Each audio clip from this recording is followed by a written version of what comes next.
Good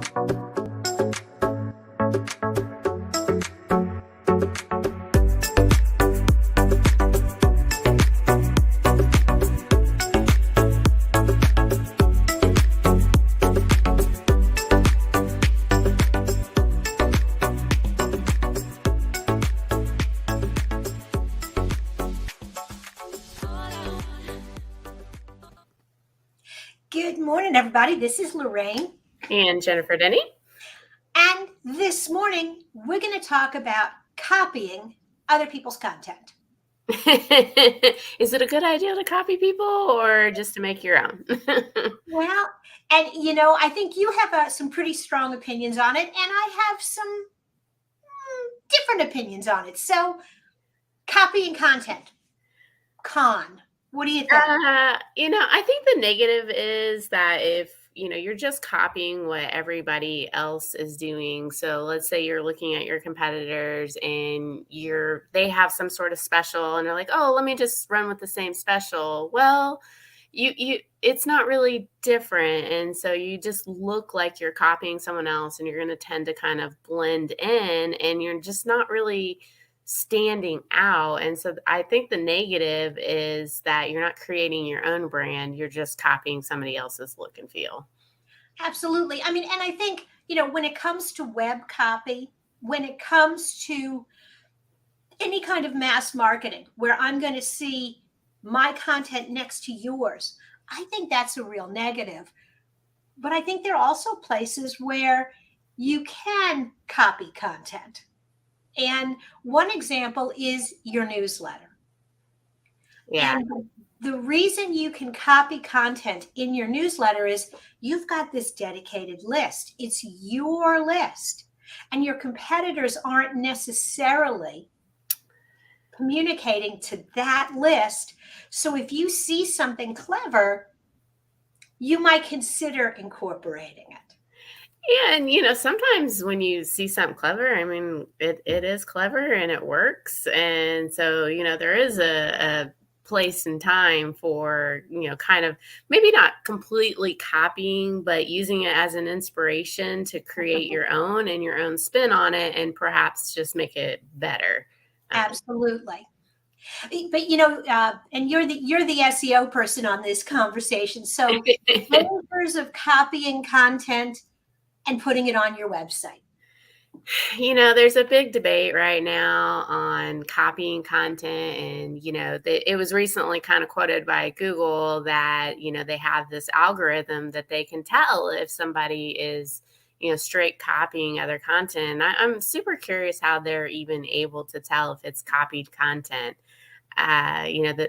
The strategy these days is to take a piece of content for someone else and throw it into AI and get something a little bit different and put it out there. I think it's a matter of how much is it exactly like what somebody else has already said. That's where you have to be careful. Absolutely. And I think you said something early on about establishing your own brand that, if you want to be able to answer the question, why should I buy from you? Yeah. And your content is just like everybody else's. All of your social media looks and feels so much like the competition that they don't know if they're looking at your Facebook page or the guy up the street. It's kind of hard to answer that question. It comes back to your unique selling position. Like, why are you different than the other heating and air guy down the street? Like, what makes you different? And you have to showcase that brand, which means you have to really think about like why you are. What is that special sauce? It can't be free estimates and stuff like this. It has to be something else. Absolutely. One of my favorite tricks, and this is something I've done for years as we develop content for clients, I don't look at local competitors. But what I'll do is if you're a lawyer in Indianapolis, I will look at, and you're a certain kind of lawyer, so you're a certain size, I will look for companies that look just like you, but not in Indy. I'll look in St. Louis, Yep. look in Columbus. I will look in similar markets. I won't look at New York or California because those are very different markets Correct. and they say and do things. So now you can see, okay, what are people doing that nobody in this market is doing? Yes. Yes. That's a really good strategy, especially if you're like local and you don't compete on Mhm. a national level. I do cringe when I kind of talk with clients maybe that do compete on a national level, and they're like, well, let's just do what they're doing or look at them. And it's like, well, we gotta create something different here. Like we Mhm. gotta, make you stand out and really pull out how you're different. Absolutely. And I think, one of the maybe one of the best ways to get to how you're different is ask your customers, why did you pick me? Yeah, yeah, I've done that before, and I got some surprising answers that Mhm. I didn't really realize that that's why, they choose to continue was that,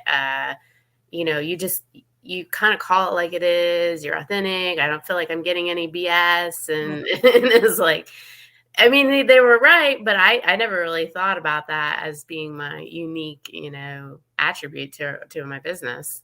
Absolutely. That was one of the things when I was running the agency. One of our competitive advantages was something so simple. It was so fundamental to who we were. Yeah. We answered the telephone on the first ring.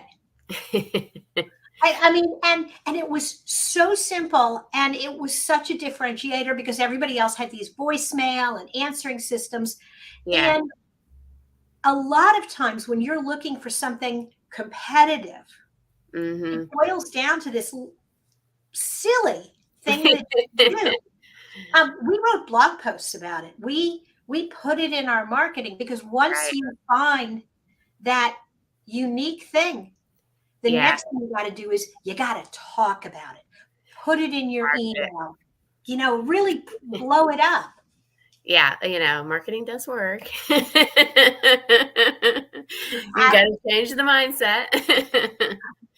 Absolutely. And it's funny because as we were starting to plan this conversation, one of the things that you sort of hit on is, maybe you're not a creator. Yeah, yeah. Being a creator means that you're actually creating original ideas and you're not just copying what other people are doing. And I think this kind of comes from, TikToks and reels, and where sometimes the reach is you're just copying what other people are doing, but you're slapping your brand on it. There's lots of trends per se. And I don't want to say that that's not a good idea to try, but I guess personally, I look at that as like, well, you're not really creating anything different. You're just copying what everybody else is doing.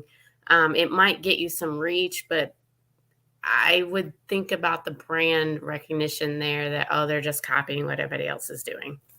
Absolutely. I actually think TikTok and the Instagram reel, kind of the memes and stuff, Yeah. almost, well, and I'm going to go back. I think memes are different. I think the TikTok reel where you're copying and everybody tries to put their own spin or show that they can do it Yeah. is different than like when there was a meme and everybody tried to took a central theme and then put their own spin on it. Yeah. Yeah.